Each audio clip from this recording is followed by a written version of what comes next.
নমস্কার বন্ধুরা, আমি রতন। পল্লীভূমি নার্সারি ইউটিউব চ্যানেলের পক্ষ থেকে সকলকেই আন্তরিক অভিনন্দন। তো আজকে আবারও বছরের শুরুতেই, যেটা হচ্ছে পয়লা জানুয়ারি, যেহেতু আর কয়েকটা দিন বাকি, তো যাই হোক, সবাইকে হ্যাপি নিউ ইয়ার জানিয়ে আবার নতুন ব্যবসার উদ্যোগে, নতুন একটা ভিডিওর উদ্যোগে চলে এসেছি আপনাদের কাছেই। এই হচ্ছে সুপারি। আমরা যে সুপারি নিয়ে এত আমাদের তৎপরতা চলছে, অনেকে যেহেতু সুপারি বাগান চলছে, আর সুপারি একটা খুবই মূল্যবান জিনিস, কারণ প্রচুর মুনাফায় বিক্রি হচ্ছে। তো এই যে সুপারিগুলো আপনারা দেখছেন, আমি যে ভিডিওতে দেখিয়েছি, সেটা হচ্ছে কিভাবে মেকিং হচ্ছে। একদিকে সেদ্ধ হচ্ছে, সেই সেদ্ধ সুপারিটা কাটার পরে বেড বাই বেড শুকোতে দিচ্ছে যে চাংড়াতে। সেই প্রথমে আমি দেখাবো, প্রথম থেকে শুরু করব। এই হচ্ছে সুপারি। এটা মোটামুটি আর 3-4 দিন শুকোলে এটা মোটামুটি ক্লিয়ার হয়ে গেল। এই সুপারিটাকে আবার ওরা মানে প্রসেসিং করে এই সুপারিটাকে আবার বিক্রি করবে। তো এই যে এইভাবে বেড, এক একটা বেড দেখছেন, এটা থেকে শুকিয়ে এটাতে ঢালবে। এইভাবেই একটা থেকে একটা। আপনারা যারা এই ভিডিওটা দেখছেন, ঠিক কাঁচা সেদ্ধ সুপারিগুলো, সেটা হচ্ছে গাছ থেকে নামানোর পরে সেটা কচি থাকলেও কোনো ব্যাপার নেই, যদি একটু শক্ত থাকে সেটারও কোনো ব্যাপার নেই, কারণ সুপারিটা সেদ্ধ হবে। হওয়ার পরে এই সুপারিটা যখন একদম পুরোপুরি সেদ্ধ হবে, হওয়ার পরে কিন্তু এটা বোঝা যায়, এই কালারটা অন্যরকম হয়ে যায়। তো এটা সেদ্ধ হওয়ার পরে এখান থেকে নামিয়ে ঠিক ওই জায়গায় নিয়ে রাখছে। ওখান থেকে কেটে আবার এটা প্রসেসিং একটা সিস্টেম আছে, সেই সিস্টেম বাই সিস্টেম সুপারিটাকে শুকানোর পরে এটাকে ভালোভাবে বস্তা প্যাকেট করে এটাকে বিক্রি করে দিচ্ছে কুইন্টাল হিসাবে। তো আপনারা যারা দেখছেন এই ভিডিও আর কি, যদি ভালো লাগে অবশ্যই চ্যানেলটাকে সাবস্ক্রাইব করবেন এবং লাইক, কমেন্ট, শেয়ার করবেন। মানে পুরা আগুন জ্বলে এটাকে সেদ্ধ করতে সাহায্য করছে। এবং এই সেদ্ধ যে সুপারিটা আপনারা দেখছেন তুলছে, সেই সুপারি কেটে সেই যে সুপারির খোসাগুলো আছে, সেই খোসাগুলো রোদ্রে এইভাবে শুকিয়ে সেই খোসা দিয়েই কিন্তু আবার এই উনুন জ্বলাচ্ছে। উনুন জ্বলিয়ে এটা থেকে আবার সেদ্ধ করে নামাচ্ছে।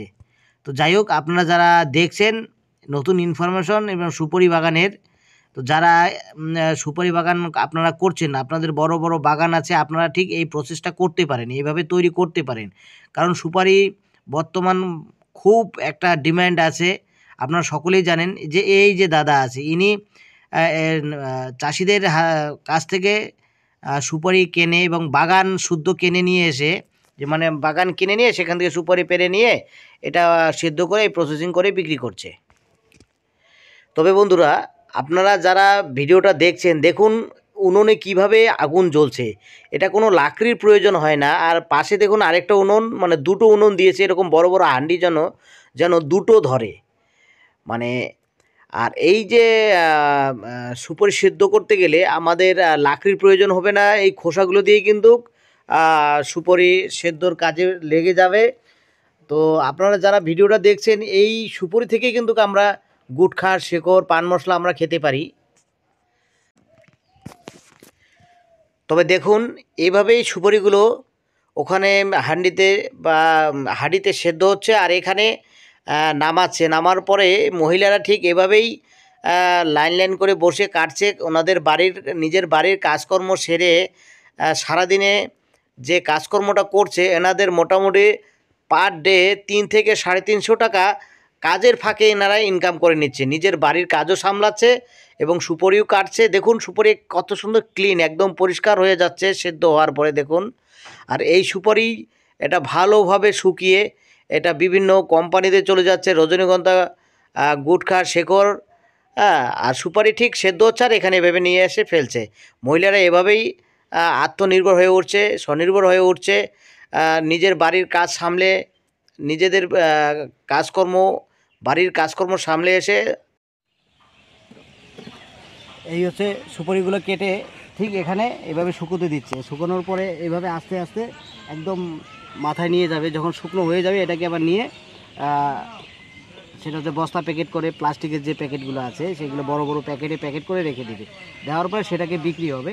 তো এই যে আমরা সুপারিগুলো দেখছি, ঠিক ওখানে কাটার পরে এখানে দেয় 1 নাম্বার বেড, তারপরে একটু শুকিয়ে গেল, তারপরে পাশের বেডটাতে দেবে। দেওয়ার পরে এটাতে কিন্তু এটার থেকে একটু ভালো শুকিয়ে গেছে। যখন এরকম শুকোবে, এটাকে আবার পাশের ওটাতে দিবে, দিয়ে এভাবে এটা যেমন এই আগেরটা থেকে কিন্তু শুকনো ভালো। তো এই হচ্ছে সুপারি, এইভাবে আস্তে আস্তে এটাকে ক্লিয়ার করবে। ক্লিয়ার করে দেখুন এখানেই আবার ঠিক এই যে লাল কালার চলে এসছে, লাল কালার চলে আসছে।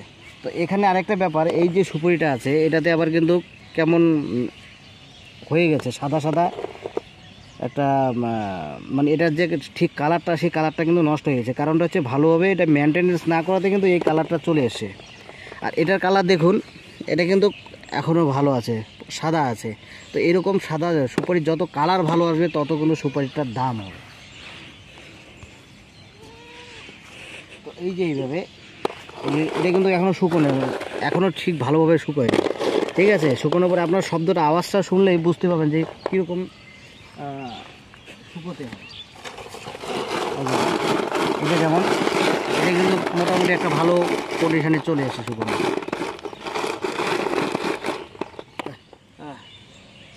তো আপনারা যেটা দেখছেন মানে এক স্টেপ বাই স্টেপ এটার একটা শুকোনোর একটা প্রক্রিয়া আছে। প্রথমে আজকে ওখানে কি দেখালাম, সিদ্ধ হচ্ছে, সিদ্ধ হওয়ার পরে এটা এক জায়গায় পড়ছে, সেখানে কাটছে, কেটে ওটাকে আবার একটা বেডে দিচ্ছে, সেই বেড থেকে শুকোচ্ছে। কারণ যখন সুপারিটা ভালো শুকাবে তখন কিন্তু এটার আওয়াজটাতেই বোঝা যাবে। আর সুপারির কিছু কিছু সুপারির সাইজ খুবই ভালো, ঠিক আছে। যেহেতু এটা সুপারি একদম কচি সুপারিটাও কিন্তু এখানে কেটে এটাকে সেদ্ধ করে এটাকে মানে প্রসেসিং করে কিন্তু গুটকা কোম্পানিতে দিচ্ছে।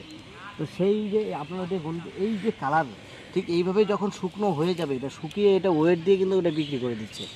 তো আপনারা যারা ভাবছেন যে সুপারির ক্যান এত দাম, ক্যান হবে না, অবশ্যই হবে। কারণ এটা বিভিন্ন কোম্পানিতে যাবে, বিভিন্ন রজনী, যেটা আমরা পান মশলাগুলো খাচ্ছি সুপারির, রজনীগন্ধা, শেখর, মানে যেসব গুটখা জাতীয়, এটা আমাদের এখানে প্রসেসিং হয়ে এটা বাইরে চলে যাচ্ছে। দিল্লি বড় বড় কোম্পানি আছে এসবের, ওরা কি করছে এই একটি সুপারিকে এটাকে আবার ভেঙে এটার সঙ্গে জর্দা নানান মিশিয়ে এটা থেকেই 10-15 টাকা বিক্রি করে দিচ্ছে। তা সুপারির দাম কেন হবে না? দিন যাবে সুপারির চাহিদা বাড়বে। তাই বলছি আপনারা যারা সুপারি বাগান করতে ইচ্ছুক আপনারা অবশ্যই এই চাষটা করতে পারেন। এই চাষে হিউজ পরিমাণে ইনকাম আছে। তো যাই হোক, ভিডিওটা যারা দেখছেন যদি ভালো লাগে এরকম ইনফরমেশন অবশ্যই চ্যানেলটাকে একটা সাবস্ক্রাইব করে রাখবেন, কারণ নতুন নতুন ভিডিওগুলো আপনারা পাবেন।